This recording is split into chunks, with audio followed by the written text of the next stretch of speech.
नमस्कार, मैं नसीम सिद्दीकी। आप देख रहे हैं क्रांति टुडे। आज हम बात करते हैं उन मुद्दों पर जिन मुद्दों पर कोई बात करना नहीं चाहता है। बड़ी मीडिया तो बिल्कुल शांति है। देखा जा रहा है लॉकडाउन लगा हुआ है, महामारी, सब लोग अपील कर रहे हैं घर पर रहिए, सुरक्षित रहिए। कैसे घर पर रहिए, कैसे सुरक्षित रहिए? क्या घर पर खेती हो रही है? खाना कहाँ से आएगा? इस समय ये आलम हो गया कि बेरोजगारी चरम सीमा पर पहले से ही थी। बुंदेलखंड के हम जनपद जालौन की बात कर रहे हैं, जहाँ पर स्वयं का आज तक रोजगार नहीं है। लाखों यहाँ बुंदेलखंड के लोग बाहर दूसरे राज्य में रोजगार ढूंढने जाते हैं। ऐसे में सरकार कर रही घर पर रहिए, सुरक्षित रहिए। रोजगार से पहले ही लहर में कुछ लोग वापस आ गए थे, उसके बाद दोबारा गए, फिर आ गए। इस समय कमाई सुनता है, कुछ नहीं आ रहा है घर में। खर्च कैसे चल रहा है ये तो वही जान रहे हैं। उसके बाद भी मल्लम लगाने के लिए सरकार कह रही है 1000 रुपये देंगे और साथ ही राशन देंगे 5 किलो गेहूँ। क्या 5 किलो गेहूँ या चावल से घर खर्च चल सकते हैं? इन्हीं मुद्दों को लेकर आज हम वहाँ बीच जुड़ेंगे। भाजपा और सपा के जो युवा नेता हैं उनसे बात करेंगे, क्या सरकार कर रही है और क्या जो सरकार कर रही है उस पर लोगों को इतनी रियायत मिल सकती है। तो स्वागत है शिवम जी और संजय जी हमारे चैनल पर। और पहला मुद्दा यही रहता है, सरकार क्या कर रही है और साथ ही सरकार क्या कर रही है और साथ ही जो सरकार कर रही है उसमें गरीब बेसहारा जो है उनमें उनको लाभ मिल सकता है। 1000 रुपये या 5 किलो गेहूँ या चावल से लोगों को रियायत मिल सकती है।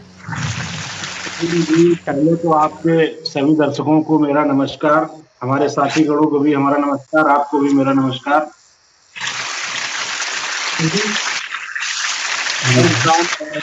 कोरोना काल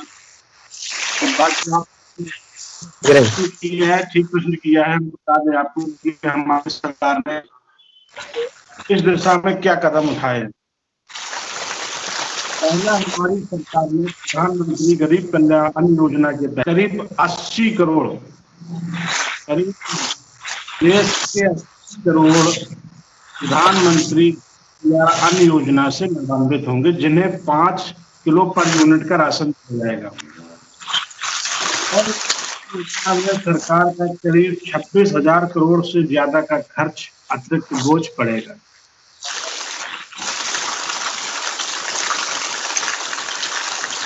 हमारे यहाँ देश के मुखिया हूँ आदरणीय योगी आदित्यनाथ जी, उन्होंने भी एक घोषणा की है।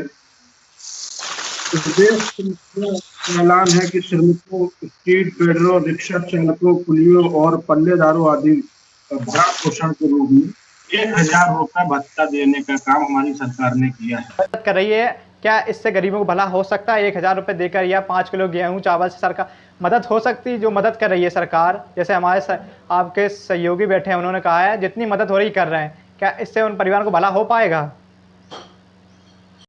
नहीं, पहले शिवम भैया और आपको नमस्कार। और दूसरी बात है, जैसे प्रधानमंत्री जो सम्मान निधि योजना चल रही है, एक साल में वो 6000 रुपए दे रहे हैं। तो वो 6000 मुझे नहीं लगता कि काफी है एक साल के लिए। मित्र, हम किसानों को उपकार नहीं कर रहे हैं, तो किसान का सम्मान कर रहे हैं। सम्मान चाहे 1 रुपए का हो, चाहे 1 लाख का सम्मान हो, सम्मान होता है मित्र। वो सही है सम्मान निधि, लेकिन जो 5 किलो गेहूं और राशन दे रहे हैं, आप बताइए उसमें जो गरीब मजदूर हैं वो गुजारा कर लेंगे? और दूसरी बात, जो लॉकडाउन लगाया है, हम लोग तो ठीक है कि जैसे तैसे खा लेंगे, कुछ कर लेंगे, या गल्ला रखा है, राशन रखा है उसके जरिए, लेकिन जो झोपड़पट्टी और ठेला लगाते हैं, इन लोगों की जो रोजी रोटी चलती है, ई रिक्शा वाले हो या कोई हो, तो वो लोग कहाँ से वो करेंगे? सवाल यही उठता है, हर बार सवाल यही रहता है, क्या 5 किलो गेहूँ या कुछ रुपयों से गुजारा हो जाएगा उनका? क्योंकि एक अगर साधारण परिवार भी हो तो इतना खर्च नहीं हो। 1000 रुपये में कैसे दिन कट जाएंगे? एक महीना कैसे कट जाएगा? 5 किलो गेहूँ में कितने दिन चल जाएगा? सवाल ये उठता है ना। सवाल ये नहीं रहता कि आपने 5 किलो गेहूँ दे दिए, 1000 रुपये दे दिए, भला हो जाएगा उन मजदूरों का, उन गरीबों का। उनकी तो ये मजाक उड़ाना हुआ उनके साथ में। बिल्कुल मजाक उड़ा रही है सरकार गरीब मजदूरों का।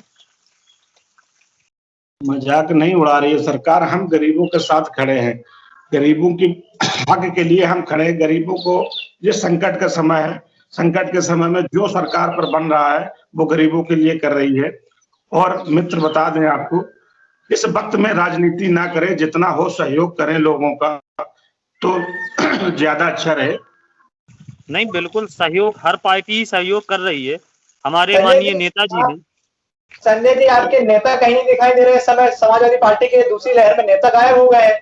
पहली लहर में नहीं, तो कोई काम पावा ही। नेताओं को, नसीम जी, नेताओं को तो ये लग रहा है कि कहीं वो कोविड के चपेट में ना हो जाए। सिर्फ भारतीय जनता पार्टी के ऐसे अरे नहीं, कार्यकर्ता और आप नेतागण हैं जो हमारे जनता के बीच जा रहे हैं, जनता के साथ खड़े हैं और जनता की आवाज बन रहे हैं, और जनता के साथ जो बन रहा है वो कर्तव्य निभा रहे हैं। पहले तो मेरा ये मानना है कि जैसे बीजेपी की सरकार है, तो माननीय विधायक हैं, 3-3 सांसद जी हैं और न जाने कितने जनप्रतिनिधि हैं, तो उन लोगों को पहले आगे आना चाहिए। अब ये ऑक्सीजन के सिलेंडर दिखा के वो फोटो वोटो खिंचा के बस ये जान लेते हैं। लेकिन अगर आप धरती पर आएंगे, मतलब यहाँ हमारे क्षेत्र में जो माधोगढ़ विधानसभा का एरिया है, रामपुरा साइड, तो वहाँ ज्यादातर झोपड़पट्टी वाले लोग रहते हैं। तो उन लोगों के पास खाने को कुछ नहीं है। और हमारी माधोगढ़ विधानसभा से समाजवादी पार्टी के कई युवा नेता और नेतागण उन लोगों की हमेशा मदद कर रहे हैं। फोटो यार ये चक्कर में, और कई लोगों को डर भी है कि कोरोना इस बार ज्यादा घातक हो रहा है। पिछली साल हम लोगों ने, आपने देखा था, आप सबने देखा था, आपके पत्रकार के जरिए हमारी प्रेस पे फोटो और वो न्यूज लगती थी। मदद की है समाजवादी पार्टी ने। और हमारे जो राष्ट्रीय अध्यक्ष जी हैं, वो तो आप देख रहे हैं अपनी निधि से सैफई मेडिकल कॉलेज आजमगढ़ और जहां जहां उनकी मदद पहुंच रही है वो कर रहे हैं। अब आपकी सरकार है, तो आप लोगों को ये सोचना चाहिए कि हम कैसे मजदूरों का भला करें। आपके राष्ट्रीय अध्यक्ष जी को तो अभी टाइम ही नहीं है, उनको दूसरे पे ये इसलिए टाइम है कि भाजपा के पदाधिकारी हो, नेता हो, जनप्रतिनिधि हो, उन्होंने जैसा बोया है हम लाल डायरी में लिख रहे हैं, और जब हमारी सरकार बनेगी तो हम इंटरेस्ट है वापस करेंगे।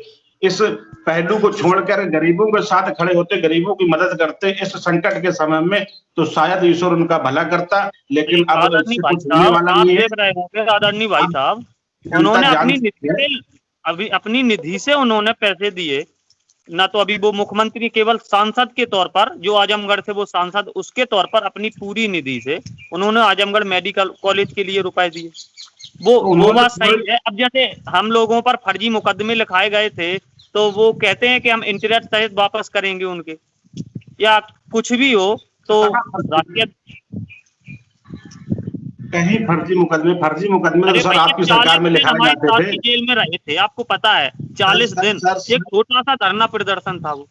हमारे मित्र फर्जी मुकदमे तो आपकी सरकारें लिखवाती थी, हम लोग कहाँ फर्जी मुकदमे लिखवाते हैं। हम हमारे पास तो इतना टाइम ही नहीं है हम लोगों के पास कि आपकी तरह बस ये ढूंढे कि विपक्षी पार्टी में कौन सा नेता है, कैसे हम इसको दबा सकें या कैसे इस पे मुकदमा लगा के इसको साइड लगा सकें। ये आप लोगों की राजनीति है।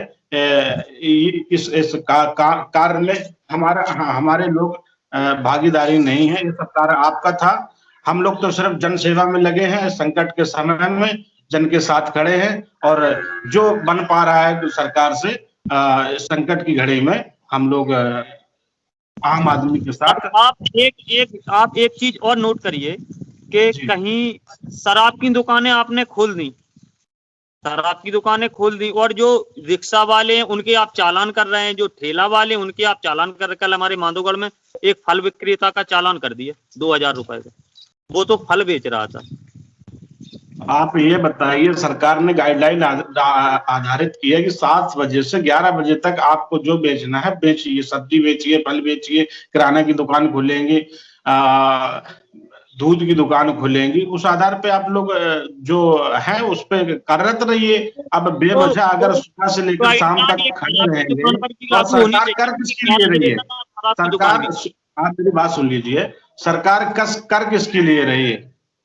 आप ही लोगों के लिए तो कर रहे हैं, आम जनता के लिए तो कर रहे हैं। संकट के समय में एक महामारी मिनट का दौर चल रहा है, एक मिनट आप लोगों की एक सेफ्टी के मिनट लिए।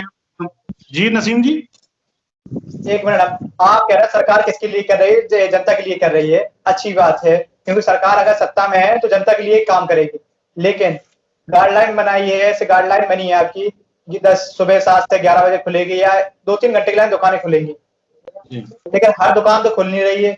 कुछ ऐसे भी मजदूर जो मजबूर हैं या मजदूर हैं, जो देखा जाता है चप्पल सुधार रहे हैं या रिक्शा चला रहे हैं या अन्य जो चीजें भी गाइडलाइन के अनुसार दुकानें नहीं खुल रही हैं, उनके घर खर्च कैसे चलेंगे? वो क्या कह रहे हैं? क्योंकि अगर सरकार किसान तो हमारी नहीं प्रतिबद्ध है, कमाएंगे। और नसीम जी उसके लिए सरकार हमारी प्रतिबद्ध है, और जो सरकार से बन रहा है गरीब के लिए वो हम करने के लिए तैयार हैं। हमने 5 किलो राशन अतिरिक्त दिया, उसके बाद 1,000 रुपए सीधे उनके खाते में जाएंगे। और राहत संकट का समय आप देख लीजिए, जब से लॉकडाउन लगाया है उसके पहले प्रदेश की स्थिति देख लीजिए और अब इस प्रदेश की स्थिति देख लीजिए। कोरोना पर हमने किस तरह से काबू पाया है, और उसके लिए WHO ने भी हमारी तारीफ की है। नहीं तो भैया देखा था फैलाया भी आप लोगों ने ही सकती थी। था। पश्चिम बंगाल में हमारे प्रधानमंत्री जी इतनी बड़ी रैली करेंगे और पूरा पूरा जत्था का जत्था जब इतनी भीड़ लेके आएगा तो कोरोना तो फैलेगा ही। अगर तभी से सतर्क रहते तो इतना ना फैलता, आपको मानना चाहिए। नहीं, जैसे ही कोरोना का प्रकोप बढ़ा, हमारी प्रधानमंत्री जी ने रैलियां भी कैंसिल कर दी, उसमें 2 तारीख वर्चुअल के पहले रैलियां तक वहां नहीं हुई। बढ़ा था भैया, 2 तारीख के बाद बढ़ा। 2 तारीख को वोट खुले, सरकार बनी, वहां से कोरोना लॉकडाउन पूर्णता और ये बढ़ाते चले गए। मेरा मानना ये है कि भीड़ के ज्यादा कारण ये कोरोना फैला है। पश्चिम बंगाल हो या फिर पंचायत चुनाव हो, यहाँ से भी अभी इतने जरूरी नहीं थे पंचायत चुनाव जो करा दिए गए, इससे भी ज्यादा इफेक्ट पड़ा है कोरोना फैलाने का। नहीं, जब चुनाव आयोग की गाइडलाइन आई और चुनाव आयोग ने जब समय निकाला, उस समय स्थिति ठीक थी। चलिए एक मिनट शिवम जी, हम पूछते सवाल एक। शिवम जी, जी, आप इस लहर को दूसरी लहर बता रहे हैं, कोरोना काल को, इस कोरोना काल को दूसरी लहर बता रहे हैं। जब पहली लहर आई थी उसके टेस्टिंग भी कम हो गई थी, हर चीज कम हो गई थी, आखिर इतना शांत माहौल क्यों हो गया था? क्या उस पहली लहर को पूर्णतः खत्म करना जरूरी नहीं था? क्या चुनाव जरूरी हो गए थे? चुनाव जरूरी नहीं हो गए थे मित्र, चुनाव का विषय अलग है। और जिस माहौल में चुनाव हुए उस समय देश की स्थिति ठीक थी, लेकिन थोड़ा सा जो कोरोना का प्रकोप रहा, कहीं न कहीं उसमें कोई चूक हुई है। लेकिन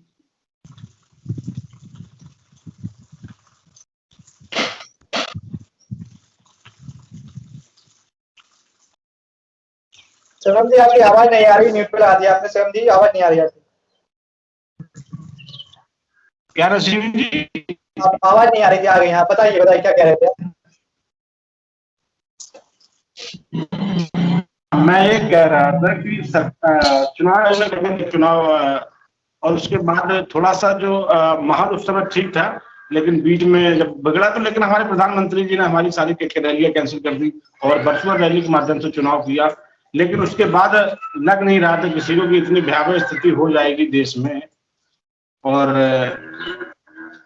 कहीं ना कहीं हम लोगों ने उस पर काबू पाया है। लास्ट सवाल करते हैं।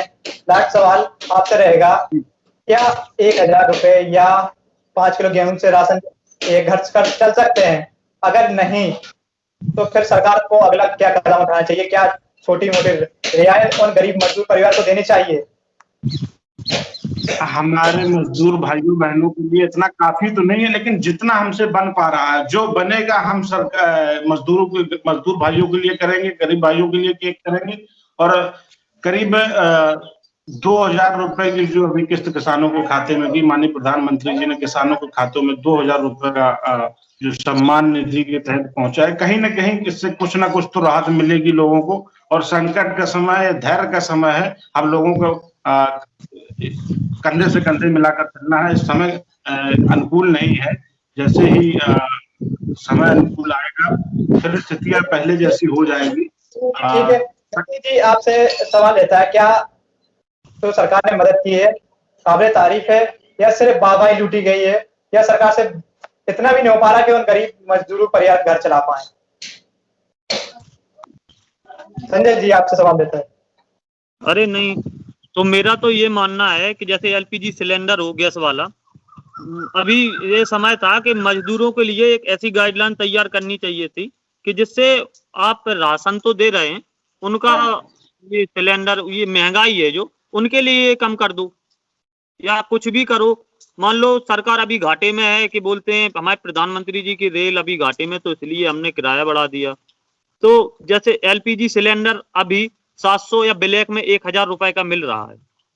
कई मजदूर भाई हमारे गाँव में है तो वो बताते हैं कि हमारे पास कनेक्शन नहीं है, प्रधानमंत्री जी कहते हैं हर घर में हमने चूल्हा दिया, तो ऐसे कई परिवार अभी भी हैं जो जिनके घर गैस और चूल्हे नहीं है, सिलेंडर नहीं है। उन्हें ब्लैक से लेके वो खुद से भरवाते हैं 1000 रुपए देकर। और दूसरी बात, ये 5 किलो गेहूं और राशन से मेरा मानना है कि घर नहीं चल पाएगा। वो खुद से जितना उनके पास जमा पूंजी है उससे लेकर वो अपना घर चला रहे हैं। और जैसे आप बोल रहे थे, शिवम भैया भी बोल रहे थे कि जैसे कि 11 बजे तक गाइडलाइन तैयार की गई हैं, तो मुझे नहीं लगता कि वो गाइडलाइन हर किसी के लिए तैयार की गई है। ऑटो वाले हैं तो उनके भी लाठी मार रहे हैं पुलिस वाले लोग, या कोई जो हल वाले हैं उन्हें भी सुबह से ही भगा रहे हैं कि यहाँ नहीं लगाओ, वहां जाओ, वहां नहीं जाओ, यहाँ आओ। ऐसे आप अगर जानकारी करना चाहें तो आप बंगरा स्टैंड पर आ सकते हैं, देख सकते हैं। दूसरी बात, जो चित्रकूट में कानून व्यवस्था की बात एक मैं सवाल रखना चाहता हूं आपसे शिवम भैया, जो चित्रकूट में जो जेल के अंदर मर्डर हुआ उसका आपका क्या कहना है? ऐसी कानून व्यवस्था ठीक है? कि सरकार की अपेक्षा योगी जी की लॉ एंड ऑर्डर जो है बिल्कुल ठीक है। और जो रही चित्रकूट की घटना, तो उसमें जो संबंधित अधिकारी थे उन पर कार्रवाई की गई है और माननीय मुख्यमंत्री जी ने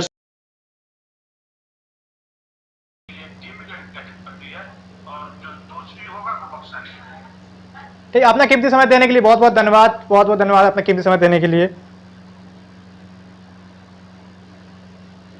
तो आज बात करी शिक्षा के मुद्दों, बेरोजगारी के मुद्दों को लेकर। जब बेरोजगारी के मुद्दों को लेकर बात कर रहे हैं तो कई मुद्दे और भी भटके, जैसे चित्रकूट की घटना, शिक्षा और कई चीज़ों को लेकर। तो कहीं ना कहीं सरकार को कड़े कदम अब भी उठाने की ज़रूरत है, क्योंकि देखा जा रहा है बेरोजगारी चरम सीमा पर है कि 5 किलो गेहूँ से किसी के घर नहीं चल सकते हैं। यह भी संभव है कि सरकार को जो गाइडलाइन बनाई गई उसमें थोड़ी और रियायत देने की ज़रूरत है, ताकि उन जो गरीब परिवार हैं उनके भी घर खर्च चल सकें और कोई भूख से ना मरे। तो बने रहिए हमारे साथ, देखते रहिए।